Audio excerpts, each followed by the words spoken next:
This is Pleiku, 250 miles north of Saigon, the airbase that was ripped by Vietnamese communist guerrillas.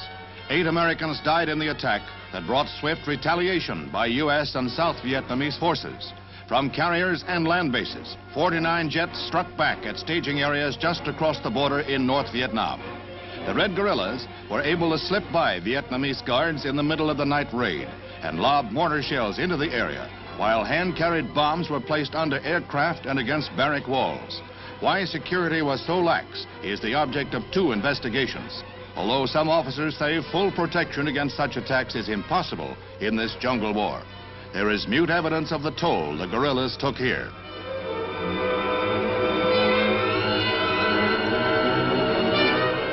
First official word of the retaliatory attacks comes from Secretary of Defense Robert McNamara in a briefing for newsmen. The map shows the relative position of 3 carriers attached to the 7th Fleet, as well as the 3 U.S. bases that were hit by the Viet Cong. This is what followed. Immediately following the attack, U.S. representatives in Saigon met with representatives of the South Vietnamese government. They jointly agreed that joint retaliatory action was required. The President's approval of this action was given after the action was discussed with and recommended by the National Security Council at a meeting held between 7:45 p.m. and 9 p.m. last night. Mr. McNamara said that the raiding U.S. jets hit Dong Hoi barracks, where most Red troops are equipped for their forays to the south. In the first raid, land-based planes were forced back by the weather, but the carrier jets completed their strike with the loss of 1 American plane.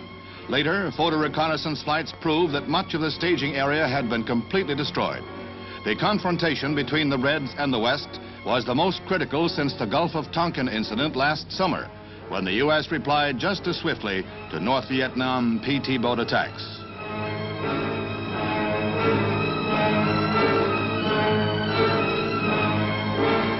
The second raid came the next day, when the South Vietnamese pilots struck anew at bases across the border. Here again, a successful mission was carried out as the Red Communication Center at Vinh Linh was bombed and strafed. Both Beiping and Moscow were slow to comment on these retaliatory raids. Finally, they both promised to back the North Vietnamese regime. Asian reaction, however, was that the 2 Red powers had lost face in the East-West showdown.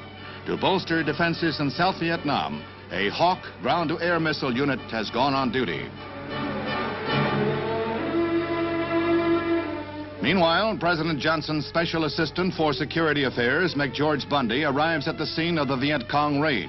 He was in Vietnam on a mission for the President when the attacks took place, and he holds a battlefront conference with Lieutenant General Con before returning to Washington. While he conferred with Vietnamese officials, the National Security Council was meeting in Washington. It was these meetings that brought the swift decision to strike back at the Viet Cong, to re-emphasize our resolve to continue to defend the cause of freedom in Southeast Asia. Before leaving for home, Mr. Bundy flew to the 8th Field Hospital to visit the men wounded in the guerrilla attack. 108 men were wounded, 79 of them seriously.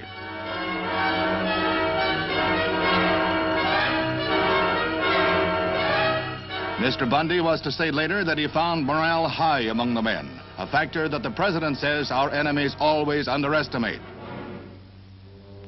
Mr. Bundy arrives back in Washington the next day, and he immediately goes into conference with the President and the Security Council.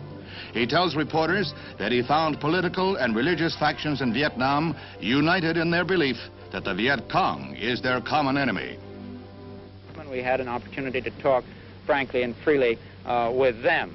They again emphasized the overriding importance in South Vietnam of the contest against the communists. They emphasized, as the political leaders had done, the importance and their own dedication to, the importance of and their dedication to the task of forming a stable and effective political society under a stable and effective government in that country, a view which, of course, we share. And I think it's fair to say that the Americans in Vietnam are in very good heart and are prepared to continue even against this kind of danger and this kind of sneak attack. Let me say one more thing about that sneak attack, that in a war of this kind in which there are no fixed lines, in which there are large territories that are lightly inhabited and that are essentially jungle and mountainous in character. I know no military man who believes that without an overwhelming assignment of local defense forces, it is possible to guarantee against this kind of sneak attack. This is the sort of thing, and all Americans in the area know it, with which we simply have to contend while we prosecute in company with the government and people of South Vietnam a contest against communism, which is of the highest importance to our national interests.